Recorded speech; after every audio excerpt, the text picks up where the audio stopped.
नमस्कार, मी प्रवीण बर्दापूरकर बोलतोय.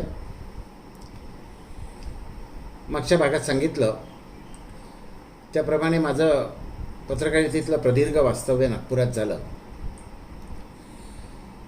आपण एक लक्षात घेतलं पाहिजे की महाराष्ट्रामध्ये मुंबई खालोखाल पत्रकारितेच्या क्षेत्रात नागपूरचं स्थान अनन्यसाधारण आहे. नागपूर हे मध्य प्रदेशची राजधानी होतं. सध्या आपल्या राज्याची उपराजधानी आहे. विधिमंडळाचं एक अधिवेशनही तिथे होत असतं. उच्च न्यायालयासह अनेक राष्ट्रीय संस्था आहेत. डॉक्टर बाबासाहेब आंबेडकरांनी याच नागपूरमध्ये 1956 साली बौद्ध धर्माची दीक्षा घेतली. त्यामुळे बौद्ध धर्मीयांसाठी या शहराचं महत्त्व अनन्यसाधारण आहे. राष्ट्रीय स्वयंसेवक संघाचं मुख्यालयसुद्धा नागपुरात आहे. अनेक सांस्कृतिक चळवळी, सामाजिक, राजकीय अशाही चळवळींचं एकेकाळी नागपूर कायमच मध्यवर्ती केंद्र राहिलेलं आहे. एकेकाळी काँग्रेसचा अतिशय बालेकिल्ला होतं. 1977 साली जनता पक्षाचं सरकार आलं, म्हणजे इंदिरा गांधी आणि त्यांच्या पक्षाचं पानिपत झालं. तेव्हा इंदिरा गांधी यांच्या नेतृत्वाला आणि काँग्रेसला याच नागपूर विदर्भाने उभारी दिलेली आहे. अशा या नागपुरात प्रदीर्घ काळ पत्रकारिता करता आल्यामुळे ज्या अनेक मान्यवरांच्या भेटीगाठी झाल्या, त्यात राजकीय क्षेत्रातली जी बडी नावं होती त्यात PV नरसिंहराव हे एक.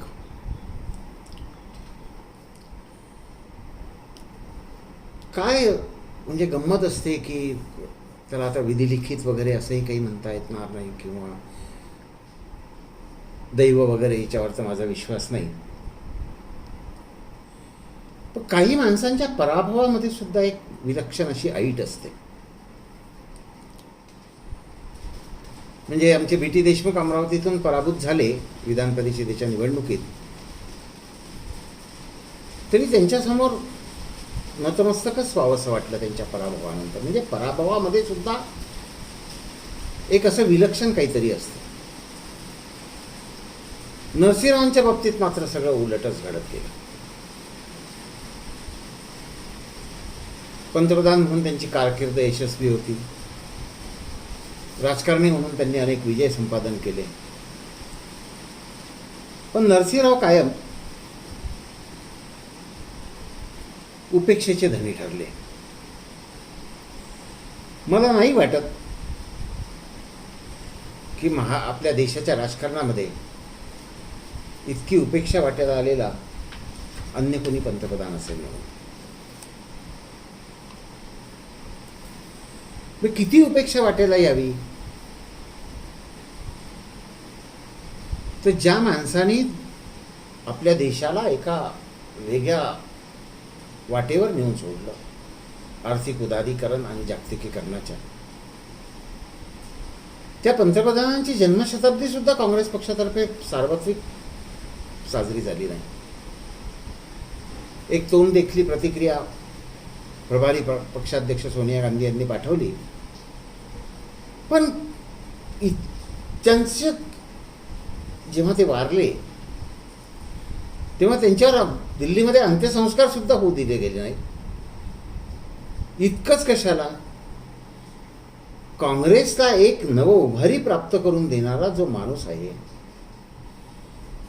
गांधी या नावाशिवाय पक्षाचं नेतृत्व कुणीतरी करू शकतो, समर्थपणे करू शकतो, पक्षाला उभारी देऊ शकतो, असं सिद्ध करून दाखवणारे, गांधी नाव नसेल तरी या काँग्रेस पक्षाचं सरकार केंद्रामध्ये समर्थपणे चालवू शकतो हे सिद्ध करून दाखवणारं कर्तृत्व बजावून सुद्धा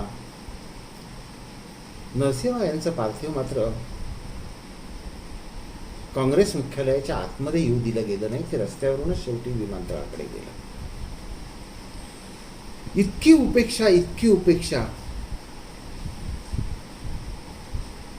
अन्य कोणाच्या वाट्याला आली असेल का नाही मला माहीत नाही. तत्कालीन पंतप्रधान मनमोहन सिंग हे नरसिंहराव यांचे शिष्य म्हणून ओळखले जातात. त्यांनी राजकारणातील संन्यासी असा गौरवपूर्ण उल्लेख नरसिंहराव यांचा केलेला आहे. मी नरसिंहराव यांचा शिष्य आहे असं ते सातत्याने सांगत असत. पण ते सुद्धा या देशाच्या पंतप्रधानपदी आल्यावर सुद्धा नरसिंहराव यांची उपेक्षा संपवू शकले नाही, हे वास्तव आहे.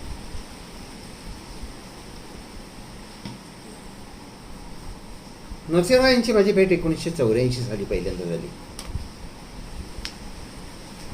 तेव्हा त्यांनी रामटेक लोकसभा मतदारसंघातून काँग्रेसचे उमेदवार म्हणून उमेदवारी अर्ज दाखल केला होता आणि त्या उमेदवारी अर्ज दाखल करण्याच्या कार्यक्रमासाठी काही पत्रकारांना घेऊन रणजित देशमुख तिकडे गेले होते. त्यांना बघितल्याबरोबर पहिल्या नजरेत जे काही माझ्या भरलं, विरळ आणि चंदेरी केस असलेला त्यांचा विस्तीर्ण भाल प्रदेश, गोरा पानवर्ण, दोन्ही गालात काहीतरी ठेवलं आहे आणि त्यामुळे चेहरा असा रुंद झाला आहे असं भासणारा चेहरा, थोडे जाड ओठ. पुढे हेच जाड ओठ जे आहेत हे प्रख्यात व्यंगचित्रकार आर के लक्ष्मण यांनी रेखाटलेल्या व्यंगचित्रातून नरसिंहराव यांची ओळख बनली. लाल काठाचं धोतर, किंचित ऑफ व्हाईट रेशमी कुर्ता, अंगावर पांघरलेली शाल, अतिशय भारदस्तपणे पांघरलेली शाल, असे नरसिंहराव मला अजूनही आठवतात.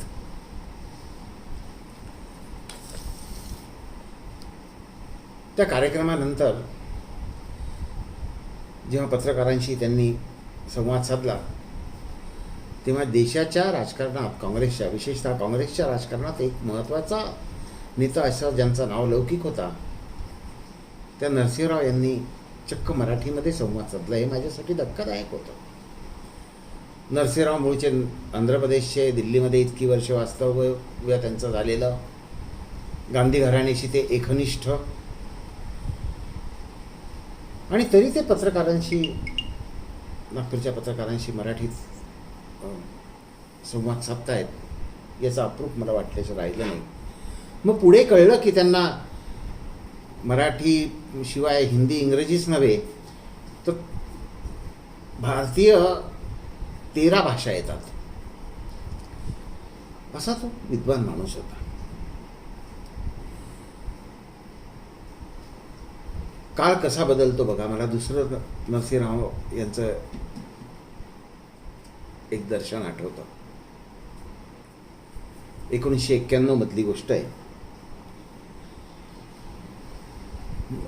लोकसभा निवडणुकांची रणधुमाळी सुरू झालेली होती. ही रणधुमाळी सुरू झाली तेव्हा मी खरं तर मॉरिशसमध्ये होतो. परतलो आणि लगेच त्या रणधुमाळीमध्ये मी एक पत्रकार म्हणून उडी मारली.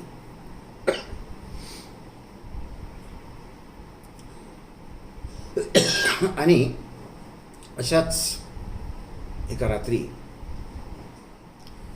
गुप्तचर खात्यातील माझे तेव्हाचे मित्र, ज्येष्ठ मित्र असलेले दिवाकरराव कुलकर्णी यांचा फोन आला की राजीव गांधी यांची हत्या झालेली आहे. तेव्हा नागपूरच्या पत्रकारितेत धनंजय गोडबोले आणि माझी जोडगोळी फारच प्रसिद्ध होती. धनंजय गोडबोलेला फोन केला, तो लगेच आला. आम्ही नागपूरमध्ये फिरत असताना आम्हाला सिव्हिल लाईन्समध्ये कुठेतरी असताना कळलं की रावसाहेब रवी भवनमध्ये मुक्कामाला आहेत. आम्ही आमची मोटरसायकल तिकडे वळवली. रवी भवनच्या एका सूटमध्ये नरसिंहराव आणि रणजित देशमुख बसलेले होते. पत्रकार याकूब पण होता.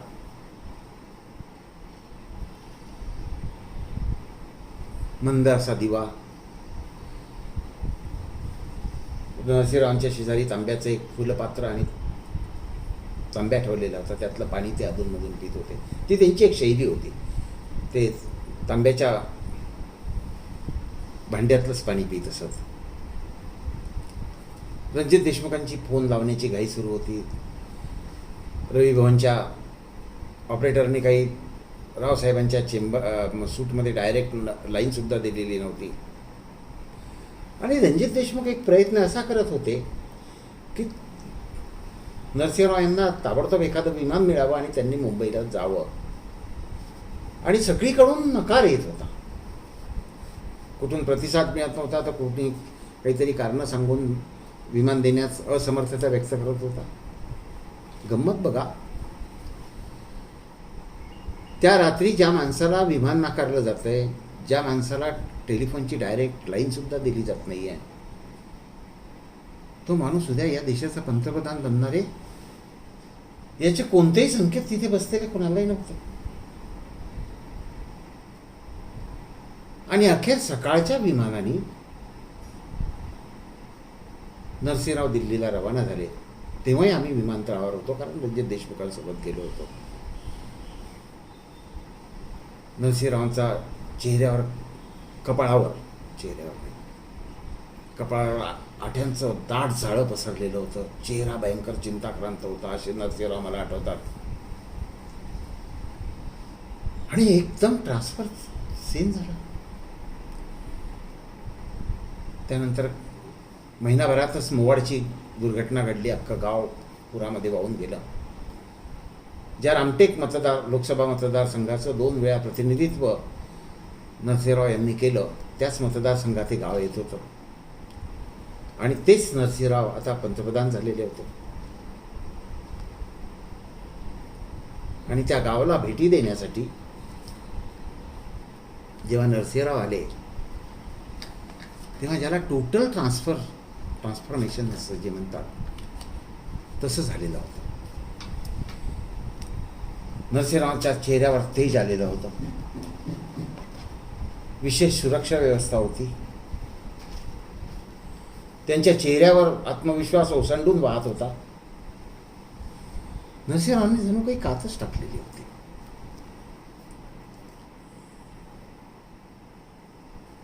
नरसिंहराव यांना काँग्रेसने लोकसभा निवडणुकीतून रामटेक लोकसभा मतदारसंघातून उमेदवारी दिली, म्हणून खरं तर मला त्यांना भेटता आलं. अन्यथा त्यांची भेटही झाली नसती. त्यांना इतकं जवळून पाहण्याची संधी जी मिळाली, त्याचं कारणच रामटेक आहे. रामटेक मतदारसंघातून निवडून आले तरी नरसिंहराव फारसे मतदारसंघात येत नसत. त्यांचा मतदारसंघ मधुकरराव किंमतकर सांभाळत असत. पण एक होतं की त्या मतदारसंघावर नरसिंहराव यांचं फार बारकाईने लक्ष होतं. आत्ताच दिवंगत झालेले त्यांचे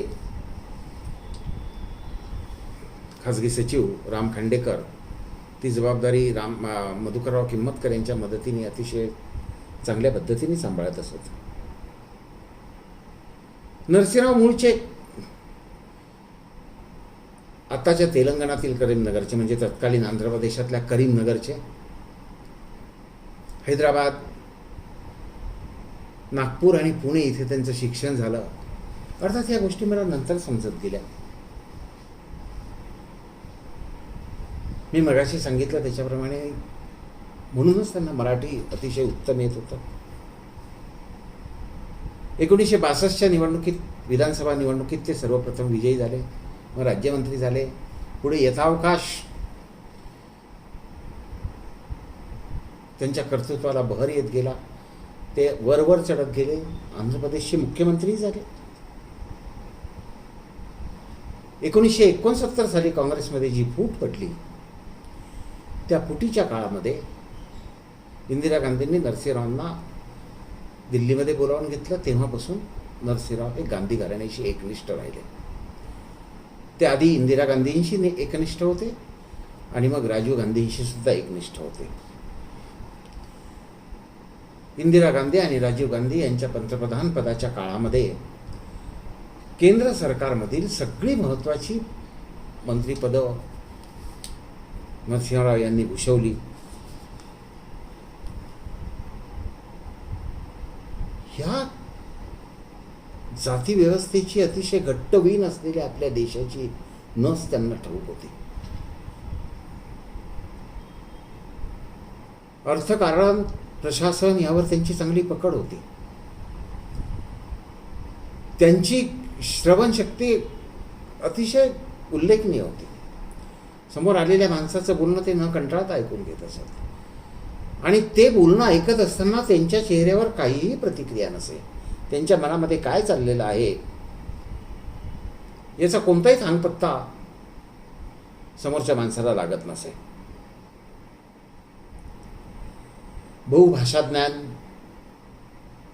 आणि सांस्कृतिक त्यांचं असणारं भान यामुळे गमतीने त्यांना काँग्रेसमधले अटल बिहारी हे असंही म्हटलं जात असे, कारण ते लिहितही असत. त्यांची प्रतिमा अतिशय स्वच्छ होती. एका सनदी अधिकाऱ्यांनी असं लिहून ठेवलेलं आहे की जेव्हा नरसिंहराव यांच्या मुलाच्या शिक्षणाचा प्रश्न निर्माण झाला तेव्हा ते केंद्रामध्ये मंत्री होते आणि त्यांनी त्यांच्या सचिवाला असं सांगितलं होतं, हे या सनदी अधिकाऱ्यांनी ते ऐकलेलं होतं की माझ्या मुलाच्या शिक्षणासाठी कुणालाही काही मदत मागू नका. वकिली करत असताना मी जो बंजारा हिलमध्ये हैदराबादच्या जो प्लॉट घेऊन ठेवलेला आहे तो विका आणि माझ्या मुलांचं शिक्षण करा, अशा स्पष्ट सूचना दिलेल्या होत्या. अशी त्यांची प्रतिमा होती. या सगळ्या संचिताचं गाठोडं पाठीवर घेऊन नरसिंहराव पंतप्रधान झाले. पण ते पंतप्रधान झाले ती लढाई काही सोपी नव्हती. त्यांना आधी शरद पवारांशी युद्ध करावं लागलं. रावसाहेबांनी पंतप्रधान म्हणून या देशाची सूत्र हाती घेतली, त्याच्या आधी पक्षाची सूत्र हाती घेतली. तेव्हा त्यांचा पक्ष सभागृहामध्ये अल्पमतात होता. देशाची आर्थिक परिस्थिती अतिशय वाईट होती. सोनं विकावं लागलेलं होतं कारण गंगाजळी आटलेली होती. राजीव गांधी यांची हत्या होण्या इतकी, माजी पंतप्रधानाची जाहीरपणे हत्या होण्या इतकी देशातली कायदा आणि सुव्यवस्थेची परिस्थिती बिघडलेली होती. तिकडे आसाम दुमसत होता. पंजाबामध्ये अतिरेक्यांच्या कारवाईनी ऊत मांडलेला होता आणि या देशावर मंदिर मस्जिदवादाचं संकट घोंगावत होतं. ह्या सर्व आणीबाणीच्या पार्श्वभूमीवर, अतिशय बिकट अशा पार्श्वभूमीवर नरसिंहराव यांनी पंतप्रधान पदाची सूत्र हाती घेतली. नरसिंहराव यांना जागतिक भान जे होतं ते विलक्षण होतं, मी आधी जे म्हणालो. त्यामुळेच त्यांनी पंतप्रधान म्हणून सूत्र हाती घेतल्याबरोबर राजकारणात नसलेल्या मनमोहन सिंग यांना देशाच्या अर्थमंत्रीपदी नेमण्याचा निर्णय घेतला. तेव्हा अनेक काँग्रेसजनांना हे आवडलं नव्हतं, परंतु तो निर्णय नरसिंहराव यांनी घेतला आणि तो मोठ्या धाडसाने निभावूनही नेला. जागतिकीकरण आणि खुल्या अर्थव्यवस्थेचे जे काही फायदे आहे आणि तोटे दोन्ही जे आहेत ते होणार होतेच. विरोधी पक्षांचा प्रखर विरोध होता, पण नरसिंहरावांनी मनमोहन सिंगांच्या मदतीने ते धोरण राबवलं. देशाची आर्थिक घडी नीट बसवली. देशामधलं सेवा क्षेत्र जे आहे तिथे खूप मोठ्या प्रमाणात कामं सुरू झाली. IT क्षेत्रामध्ये मोठ्या प्रमाणात रोजगार उपलब्ध निर्माण व्हायला सुरुवात झाली. सेवा क्षेत्राला तर अक्षरशः संजीवनीच मिळाली. परवाना पद्धत नरसिंहराव यांच्या सरकारने आधी रद्द केली. खूप मोठ्या प्रमाणात शिथिल केली. 100% बंद केली असं म्हणता येणार नाही, शिथिल केली असे म्हणावं लागेल. त्यामुळे तोपर्यंत जे कुणी पंतप्रधान आपल्या देशाला लाभले होते त्यांच्यापेक्षा फार मोठं यश उद्योग आणि आर्थिक क्षेत्राच्या आघाडीवर पंतप्रधान असलेल्या नरसिंह राव यांच्या नेतृत्वाखालील सरकारला मिळालं. सर्वसामान्य माणसाच्या खिशात पैसा कुळकुळू लागला, नोकऱ्या मोठ्या प्रमाणात उपलब्ध झाल्या, त्याच्यामुळे मध्यमवर्गीयांची संख्या पटापटा वाढू लागली. आंतरराष्ट्रीय बाजारपेठ खुली झाल्यामुळे आंतरराष्ट्रीय बाजारातल्या अनेक वस्तू, चैनीच्या वस्तू आपल्या देशामध्ये उपलब्ध होऊ लागल्या, त्या लोकांच्या घराघरात दिसू लागल्या. आधी जी आसामातली परिस्थिती होती, पंजाबातली परिस्थिती होती, त्या सगळ्या परिस्थितीवर मोठ्या कौशल्याने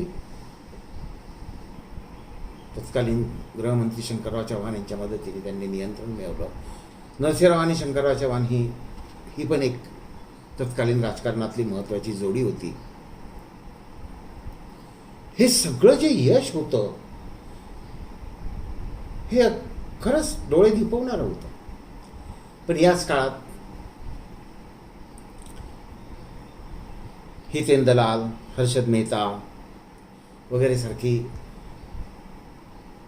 भ्रष्टाचाराची कांड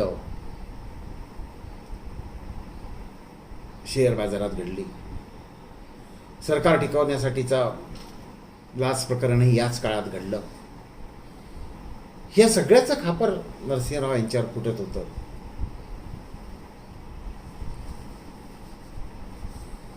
पक्षांतर्गत आव्हानं काही कमी नव्हती. खरं तर सीताराम केसरी, अर्जुन सिंग यांच्यासारखे अनेक अस्वस्थ आत्मे होते. पण नरसिंहराव साहेब एकाच वेळेस सरकार आणि पक्ष या दोन्ही पातळ्यांवर त्यांचं स्थान बळकट करण्यात यश प्राप्त करते झाले. गांधी या नावाचा कुणी नसेल पक्षाचा नेता तरी सुद्धा काँग्रेस पक्ष समर्थपणे चालू शकतो हे त्यांनी सिद्ध करून दिलं. नरसिंहराव यांनी जेव्हा या पक्षाची सूत्र हाती घेतली तेव्हा तो अखिल भारतीय काँग्रेस आय होता. आय म्हणजे इंदिरा काँग्रेस असं म्हणत. 1969 साली काँग्रेसचा जो गट स्थापन झालेला होता तो जो गट होता तो आय होता. मोठ्या चतुराईने सर्व कायदेशीर प्रक्रिया पूर्ण करून हा अखिल भारतीय काँग्रेस पक्ष म्हणजे तोच तो 130 वर्षापूर्वी स्थापन झालेला काँग्रेस पक्ष आहे ते सिद्ध करण्यामध्ये नरसिंहराव यशस्वी झाले. आणि इथेच सगळं बिनसत गेलं. पक्ष आणि सरकार या दोन्ही आघाड्यांवर गांधी नाव नसलेला नेता यशस्वी होतो. यातून एक सुप्त संघर्षाची मोठी ठिणगी काँग्रेस पक्षात पडली. तत्कालीन पक्षाध्यक्ष, पुढे पक्षाध्यक्ष झालेल्या सोनिया गांधी यांच्या हातचं बाहुलं बनण्यात नरसिंहराव यांनी त्यांच्या पद्धतीने नकार दर्शवला. ते कमी बोलत, त्यामुळे त्यांचा नकार सुद्धा त्यांच्या पद्धतीचा सौम्य होता. आणि मग संबंध तणावाची व्हायला सुरुवात झाली. त्यांच्यातले आणि सोनिया गांधीतले संबंध इतके तणावाचे होत गेले की दोघंजण समोरासमोर आले तरी एकमेकाला टाळत असत. आणि ते पाहिलेले अनेक पत्रकार आहेत. दरम्यान 5 वर्षाची टर्म पूर्ण करून हे सरकार गेलं. नरसिंहराव यांच्या मागे अनेक चौकशीची फेरे लागले. ज्या बोफोर्स कांडाच्या चौकशीच्या फेऱ्यामध्ये जेव्हा राजीव गांधी अडकले तेव्हा त्यांच्या पाठीशी ठामपणे उभे राहणारे नरसिंहराव यांच्या पाठीशी मात्र काँग्रेसचं कुणी उभं राहिलेलं दिसलं नाही. पक्षाध्यक्ष म्हणून सीताराम केसरी यांच्यासारख्या एका फारसा वकूफ नसलेल्या नेत्याला पुढे करून त्यांच्या हातचं पक्षाध्यक्ष पदही काढून घेण्यात आलं. या सगळ्या चौकशीच्या फेऱ्यातून याच्यातून त्याच्यातून पुढे नरसिंहराव सुटले, पण त्यांची उपेक्षा मात्र कधीच थांबली नाही.